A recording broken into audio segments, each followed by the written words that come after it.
The discovery of an Egyptian chamber suddenly triggers a deadly electromagnetic occurrence at Stonehenge.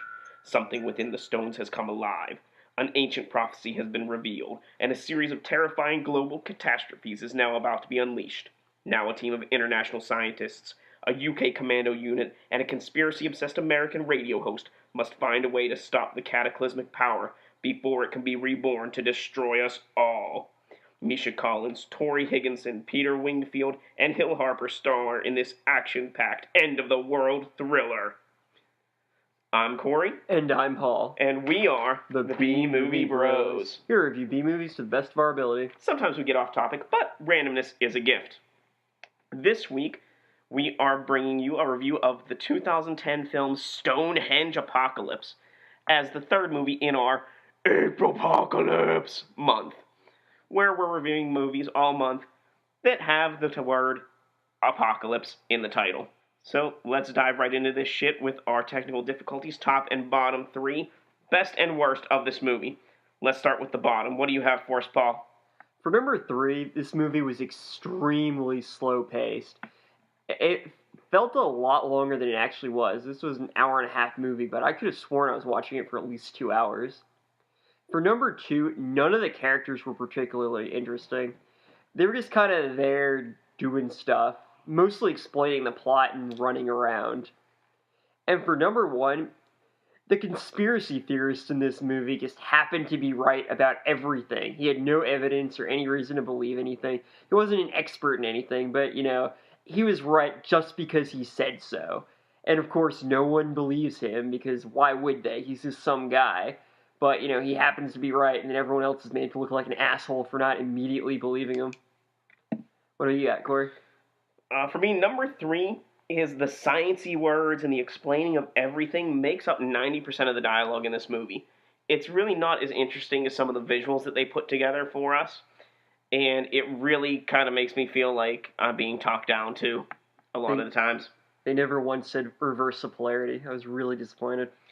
Number 2, we don't listen to the people that actually know what they're talking about. Not only the conspiracy guy who was always right, but the scientists who were actually working on the computers and trying to tell the person in charge in the military and everything, hey, this is happening, and here's the data, and this is what we need to do about it. And they're like, no, I'm in charge here.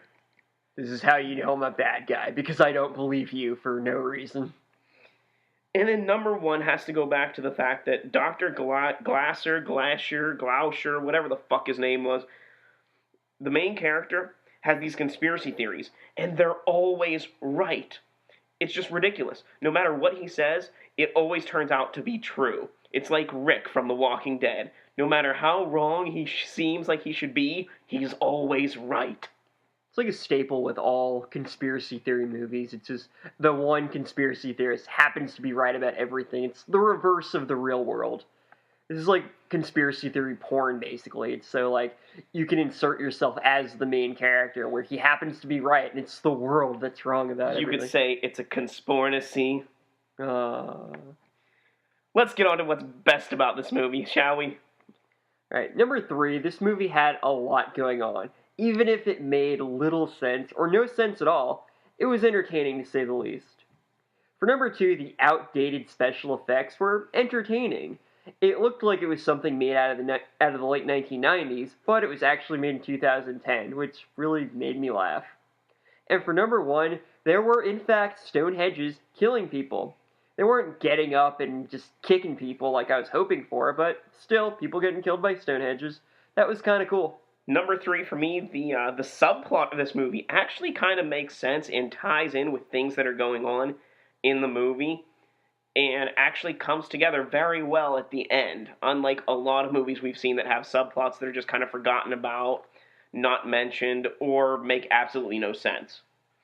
Number 2, this movie is cheesy, the dialogue is bad, but it's actually delightfully fun to make fun of and have a running commentary going, especially if you have several people with you. And I enjoy movies that are like that. Number 1, I have to agree. Stonehenge actually kills people. Not only does it kill people, it also kills vehicles. It explodes a helicopter in midair. It was astounding. I think we basically had the same feelings on this movie. I believe so. I'm gonna go get a drink. I'll be right back. This is the point where we'd normally give you a quote war, but the dialogue in this movie really didn't seem up to par. So we're just gonna move right into our final take, where we're gonna give you a score on our shot scale. Our shot scale, of course, is a reverse scale. 1 to 10, 1 being the best, 10 being the worst. How many shots do you need to get through this movie? Well, I know I just had 1, but we're not going to take that off of the score. Paul, what kind of score did you give? I give this movie a 4 out of 10. Oh, not too bad. I gave it a 3 out of 10. How come you gave it a 4? Stonehedge Apocalypse was a typical conspiracy movie where some kind of over-the-top catastrophe was about to happen. There's a government cover-up, a bunch of pointless action scenes followed by long, drawn-out explanations of the plot, and the only one who knows what's going on is the true believer, who happens to be right about everything without any evidence, but isn't believed by the powers that be. The action scenes were fun, especially the Stonehedges blowing things up, but the plot was overly complicated and failed to hold my interest. Plus, none of the characters were interesting, and this was really drawn on. These types of movies have been done a million times before, so I was pretty much able to predict everything that was going to happen. If I were a conspiracy theorist, then I would probably enjoy this more. But since I'm not, I wasn't really able to enjoy the leaps in logic and the arbitrary assumptions that just happen to be right. If you're into conspiracy theory movies, or you just want to see Stonehedges blowing things up, then I'd suggest this movie. Otherwise, avoid it. It's just not worth the time. Well, I have to say that this movie consists of 2 things: conspiracies and science words. When events of a conspiracy occur, they try to explain it away by using scientific words and theories. However, the conspiracy that this movie revolves around is so outlandish that none of it can really be taken too seriously. The main character is infallible, and yet no one listens to him. The acting is okay, the CGI is just plain terrible. But it makes this movie so delightful to watch and comment on that it's actually an advantage in this case. If the acting was better, this movie would have really bombed. You know, as an added bonus, we do get to see Stonehenge murdering people, helicopters, and motor vehicles. You know, for me, any movie where Stonehenge itself starts murdering is a must-see. Yeah, that's definitely the most memorable thing about it. Stonehenge is actually killing people. I'll actually be telling people about that, but probably not anything else in the movie. You know, it is so full of cliches, like you said. You can really predict what's going to happen. You know, you've got the cliche of, we don't listen to the actual scientists. We've got the cliche of, the most ridiculous theory is actually right. We've got the cliche of, the military just wanting to blow things up without any real reason. And, you know, the list goes on and on. We could be here all night, but we really don't want to be. So, we know not everyone likes the same kind of shit that we do. So, we like to give every B movie we review an A movie companion. A movie of a higher class and higher standard, and tell you why that A movie is just a different version of this B movie we just saw. Paul, what did you give this? I give this movie National Treasure from 2004. I gave this movie Stranger Than Fiction from 2006. What reasoning do you have for giving it National Treasure? Alright, both movies featured a conspiracy theory. In Stonehedge Apocalypse, there's a cult attempting to destroy the world by using Stonehedges to cause a bunch of natural disasters that threaten to wipe out humanity.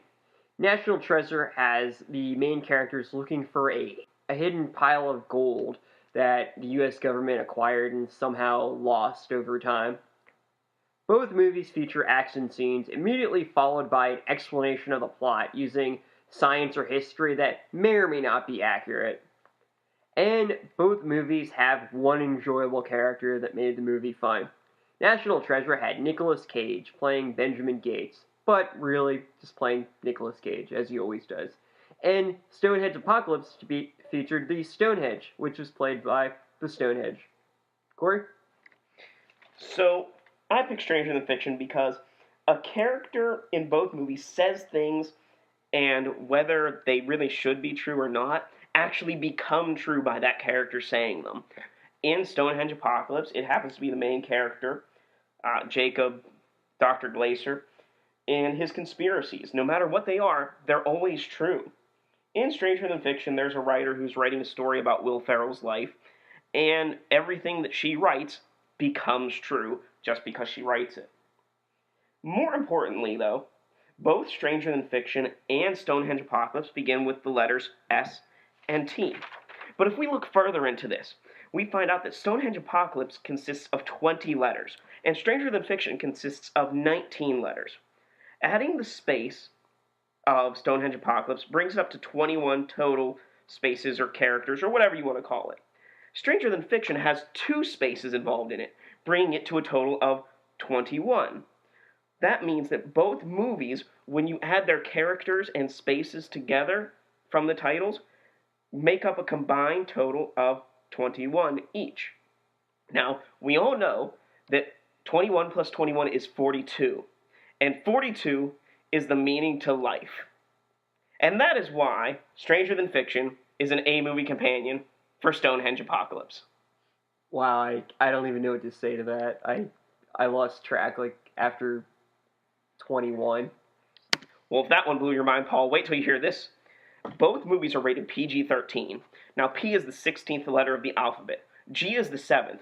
If you multiply P by G, 16 by 7, you get the number 112. You subtract the 13 from the PG-13 because P times G minus 13, and you get 99. Now, you take the 3 from the 13 and you divide that by 99. Well, 99 by the 3, and you get 33. Then you minus the 13 once again, because of course PG minus 13, you can minus the 13 once again, you get 20. Now, what you're missing is the 1 that you didn't use from the time that you divided by the 3 from the 13. So you add the 1 back in, creating 21, which is the same number of spaces and letters provided through the characters of Stonehenge Apocalypse and Stranger Than Fiction. Once again, explaining why they're the perfect A and B movie companions. And the Stonehenges caused volcanoes to erupt, and lava can melt steel beams, so there's that too. Conspiracies! Hooray! Nicolas Cage can melt steel beams. I don't know.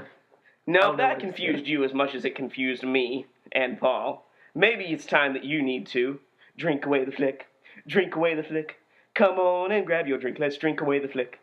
We're going to give you some drinking games to go along with this movie and our absurd conspiracies. Just like this. Every time someone doesn't listen to Dr. Glaser, take a drink. Whenever they use big sciencey words to explain something, take a drink. Anytime Dr. Glaser corrects someone about his conspiracy theory on how it's not an alien they found on the moon, but a robot head, take a drink. Every time they talk about nuking Stonehenge, take a drink. And of course, because it's April Apocalypse, every time they talk about how it began, the apocalypse that is, please take a drink. Paul? Every time someone talks about electromagnetic anything, take a drink. Every time a volcano erupts, take a drink. Every time Jacob happens to be right about some kind of conspiracy, take a drink. And every time somebody talks about how terrible humanity is, take a drink. And those are your ways to drink away the flick. Well, now we've come to the point where we need to rank the movies we've seen so far this month. So far we've seen 3 movies: Alien Apocalypse, Zombie Apocalypse, and Stonehenge Apocalypse. If I had to rank them in order, I'd say the worst one so far has been Alien Apocalypse. It had Bruce Campbell, and that was it. Next comes Zombie Apocalypse, who, although it lacked Bruce Campbell, actually had at least one likable character, and the action was okay. Nothing substantial, but better than Alien Apocalypse.